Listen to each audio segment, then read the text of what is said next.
Et yo tout le monde, c'est Lucas. Aujourd'hui on se retrouve pour une toute nouvelle vidéo. Donc, je vais laisser monsieur Flavien, pardon, excuse-moi, se présenter. Vas-y, présente-toi. Alors moi je suis capacitaire tout reptile, avec une autorisation d'ouverture qui m'autorise aussi à avoir tous les reptiles que je souhaite chez moi, sauf au niveau des coloniens. Vous allez pouvoir voir deux pièces d'élevage avec deux particularités qu'on vous montrera plus tard. Et donc moi voilà, ma passion elle a démarré il y a depuis, comme tout le monde, gamin, en allant attraper les couleuvres et les vipères dans les champs.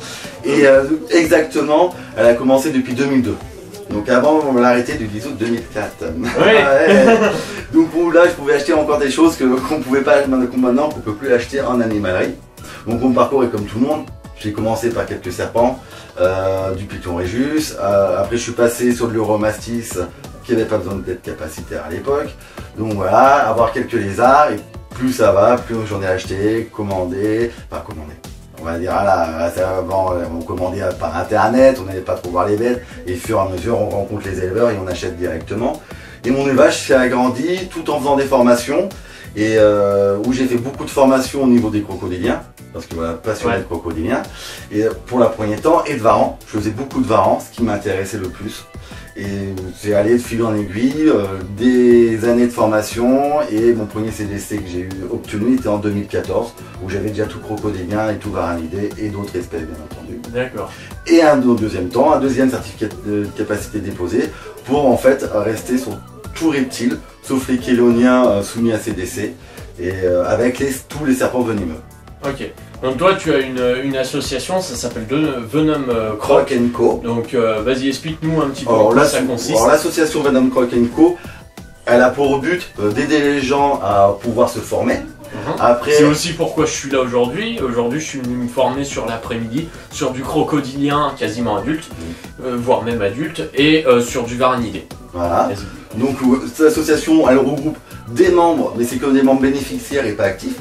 Donc ces gens-là, ils payent une adhésion pour pouvoir avoir droit, ceux qui sont dans le département, d'avoir droit à des insectes un peu moins chers, des choses comme ça. Je leur propose du matériel et des formations. Et ceux qui ont envie de venir faire des formations seront membres de l'association avec un tarif par rapport à la personne, ce qu'il a envie de faire, pour faire sur des venimeux, sur du crocodilien, sur du varanidé, du lézard venimeux, voilà. Donc tout ça. Ok, donc est-ce que tu pourrais nous présenter ton élevage? Oui, on va présenter l'élevage. Après, si vous voulez, on peut commencer par la pièce des venimeux. Avant de rentrer, on peut voir sur le mur du matériel de contention. Sur la porte, le danger qu'on peut trouver, on peut trouver les serpents venimeux, le digicode, les animaux qui se trouvent à l'intérieur et les procédures d'envenimation si jamais avec les pompiers je me mets à me faire mordre. Toute la procédure que les pompiers doivent suivre. Une deuxième porte de sécurité qui me permet de ne pas être en contact avec un serpent venimeux s'il s'est échappé.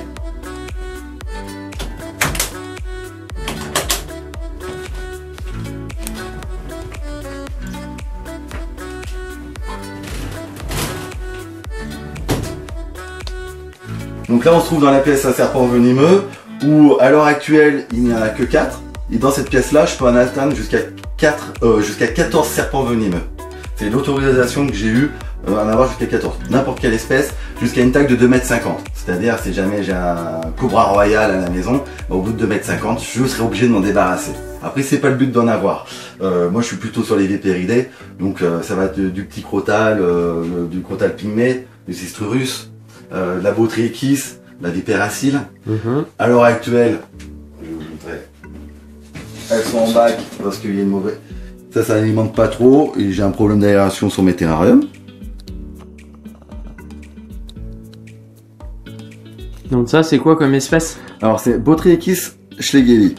D'accord. C'est la vipère de Schlegel ou la vipéracile. D'accord. Et le venin, c'est quel effet? Alors, on a le syndrome vipérin. C'est-à-dire que c'est un venin hémotoxine. Donc d'où est-ce que ça vient le Schlegeli? Alors c'est une petit crotal arboricole qui vient de l'Amérique du Sud et on le trouve là les endroits où on le voit le plus souvent et que les gens le savent, c'est le Costa Rica. D'accord. Ok. Et il y a beaucoup d'envenimation dans le milieu naturel sur des humains? Alors sur les humains, il y a, je ne veux plus dire de bêtises, mais ça fait 1 million de personnes mordues dans le monde. D'accord.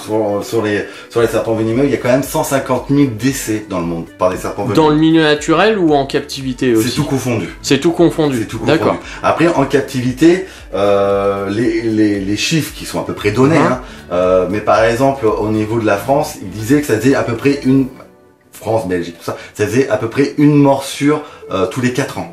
D'accord. Voilà. Ok. Une morsure mortelle? Non, ou, non. Une morsure. Une morsure juste... Mortelle, non. Là, j'ai pas souvenir en France depuis combien de temps il n'y a pas eu une personne morte par une envenimation d'un animal exotique. D'accord. Okay. Après, il faut pas oublier, bon, ces dernières années, il y en a quand même eu pas mal, il y en a à peu près une par an. Mais c'était les chiffres, il y a quelques années, ça faisait une tous les 4 ans.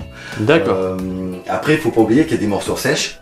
C'est-à-dire que le serpent n'a pas injecté son venin. Et comme on peut le lire dans les bouquins, il y a à peu près 25% de morsures sèches. Mais ça, c'est plutôt au milieu naturel. En captivité, la plupart du temps, il y a envenimation parce qu'ils peuvent pas s'échapper. On les manipule, donc souvent on les embête. Il y a souvent une envenimation. Et surtout au moment de nourrissage. Oui. Là, on sait qu'ils vont mettre la dose. Quand il y a une erreur de nourrissage. Voilà, ok. Est-ce que tu pourrais nous présenter du coup les crotales pygmées? Alors les crotales pygmées, là c'est encore des petits, ils vont atteindre 60-70 cm. C'est originaire de Floride. Et du coup ce sont des petits serpents, à sonnettes. Ils ont leur petit hochet à l'arrière, sauf que ça fait un petit bourdonnement d'insectes. Ça fait pas comme celui qu'on connaît, le crotal diamantin, le gros serpent à sonnette. Où là on entend bien le hochet. Et ça c'est quel type de venin du coup? C'est pareil, c'est le même type de venin. Tout ce qui est dépéridé, voilà, c'est vraiment que de l'hémotoxine. L'hémotoxine. D'accord. Okay. Après on dit cytotoxine et tout pour la nécrose. Mais après, c'est pas très bien de parler comme ça parce qu'en fait, dans le médical, on parle de syndrome. On a soit le syndrome vipérin, soit le syndrome cobraïque. Voilà. Après on dit le polysaléapidé, on dit c'est neurotoxique. Ben oui, mais on parle du syndrome cobraïque. C'est-à-dire que là, c'est des bloqueurs qui se mettent au niveau des récepteurs d'information. D'accord. Donc en fait, nos récepteurs sont comme ça. Je sais pas si on voit. En gros, ça fait des petits trous. Les informations, elles passent par ici. Sauf le venin, eux, ils vont se mettre là, dans les encoches. Et du coup, l'information passe plus. C'est comme ça en fait que ça nous fait des arrêts cardiaques parce que le cœur est un muscle et du coup les informations au cerveau, tout ça ne passe plus. Donc du chose, on peut avoir les paupières du coup qui viennent là, on a du mal à parler, les membres, on peut avoir des paralysies de membres, du coup comme ça paralyse les muscles et du coup l'information ne passant plus pour dire on peut bouger le bras, et le bras il ne bouge plus. Et en fait on fait un arrêt cardiovasculaire parce qu'en fait on arrête le cœur de battre. D'accord. On fait un arrêt respiratoire. Du coup c'est... Voilà, parce qu'on est sur tous les muscles.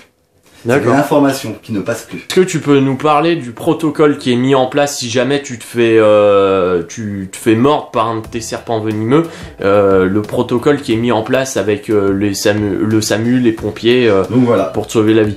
Pas de souci. Alors moi le protocole que j'ai mis en place ici, au sein de mon élevage, c'est la manipulation de serpents venimeux déjà ne se fait qu'en présence de mon épouse dans la maison. Elle est suivie par une caméra, voilà, on va la montrer. Elle est ici. Elle, c'est un babyphone. Elle l'a avec elle tout le temps, avec elle dans la maison. C'est-à-dire qu'elle peut m'observer, me voir manipuler et elle m'entend surtout. Donc si jamais je dis, je me suis fait mordre, on laisse tomber. Le protocole est, je vais pas m'amuser à remettre le serpent en boîte ou en terrarium. Je me fais mordre. Ma pièce en étant sécurisée ne peuvent pas s'échapper. Je laisse tomber. Je sors de la pièce et ma femme à ce moment-là appelle les secours. Elle me met en position de jambes en l'air. Moi allongé, et à ce moment-là, les secours sont avertis et il y a eu un PPI mis en place avec les pompiers, c'est-à-dire c'est un plan particulier d'intervention. Ils savent exactement par où ils doivent arriver, le type de danger qu'il y a chez moi.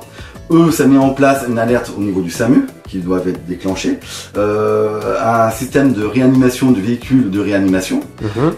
Une fois ici stabilisé selon ce que ça va être, bon, pour eux, voilà, ils vont mettre la perf, ils vont tout de suite attaquer, pas sur le membre mordu parce que c'est un gonflement, faut pas le faire sur le membre mordu.